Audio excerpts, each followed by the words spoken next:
जी बेटा, जब उसका बिज़नेस फ्लॉप हो जाता है तो वो अगेन से जो है वो बाय करती है स्टॉक को, माल बहुत ज़्यादा फिर से खरीद लेती है और उसका जो एंड फेल्ड और वहाँ से जो होता है उसको नाकामी मिलती है। तो अब फिर उसे वो कहता है कि तुम यहाँ से चली जाओ, क्योंकि उसने जो होता है ऑल मनी, जिसका जो पास जितना भी पैसा होता है वो उसने लॉस कर दिया होता है।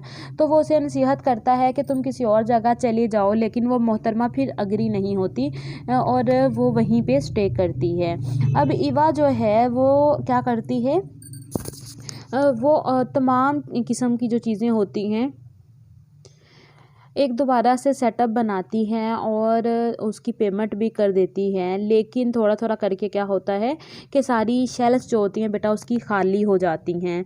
अब बेसिकली रोज़न अब क्या करता है कि रोज़न उसे जो है वो प्रपोज़ करता है, ही प्रपोज्ड हर, उसे प्रपोज़ करता है कि तुम मुझसे शादी कर लो और जो है ना तुम अच्छी ज़िंदगी गुजारोगी, तुम्हारे बच्चे जो हैं, तुम्हारी बेटियां फैगा और सुरेल, वो भी अच्छी ज़िंदगी गुजारेंगी। लेकिन वो नहीं मानती। एक दिन बच्चियां बेटे भूखी होती हैं तो रोज़न क्या करता है कि वो उनके लिए जो है ना एक गोश्त का टुकड़ा लाता है, बीफ लाता है, लेकिन ईवा इस चीज़ को भी पसंद नहीं करती।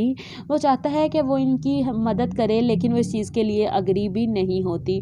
और जब भी वो उसे कोई भी चीज़ ऑफ़र करता है तो वो कहती है कि आई नीड नो चैरिटी, मतलब ही offered all kinds of good, वो उसे तमाम सामान देती है, बीफ उसके ऑफ़र करता है और वो कहती है कि there is no need of any charity, उसे किसी भी खैरात की ज़रूरत नहीं है। अरे तो रोज़न कहता है कि अपने बच्चों के लिए जो है ना तुम मुझसे शादी कर लो, लेकिन वो उसे इनकार कर देती है। और रोज़न जो होता है कि एक दफ़ा फिर क्या करता है बेटे कि वो पैसे कुछ भेजता है उसकी तरफ और शो ये करवाता है कि उसके हस्बैंड से ने किसी से लेने थे, लेकिन वो मोहतरमा जो होती है उनसे को भी रिटर्न कर देती है, उन्हें भी वापस कर देती है।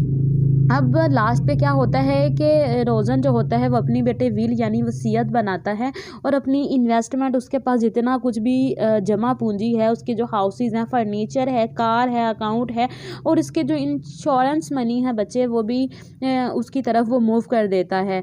अब ईवा को रियलाइजेशन होती है समवट, या वो किसी चीज़ काम के लिए अब आती है तो ईवा जब उसकी तरफ आती है तो ही अब्यूज़, अब वो उसे गालियाँ देता है एंड रिफ्यूज़ टू सी हर, उसे देखने से इनकार कर देता है एंड क्लोज द डोर, और वो दरवाज़ा बंद कर देता है। मतलब रोज़न जो है वो पागल हो चुका है। उसने उसको ट्रस्ट दिलाने की बड़ी कोशिश की, लेकिन उसने उसका इनका जो है ना यकीन ना किया, उसने उसकी अच्छाई को ना माना। अब जो है वो साइको बन चुका होता है। तो हम कह सकते हैं कि ये स्टोरी जो है वो अनडाउटेड स्ट्रगल है of women against the exploitation of male. वो समझती हैं कि ये मेल जो है उसे इस्तेहसाल कर रहा है, उसको दबा रहा है, जबकि ऐसा कुछ नहीं होता है।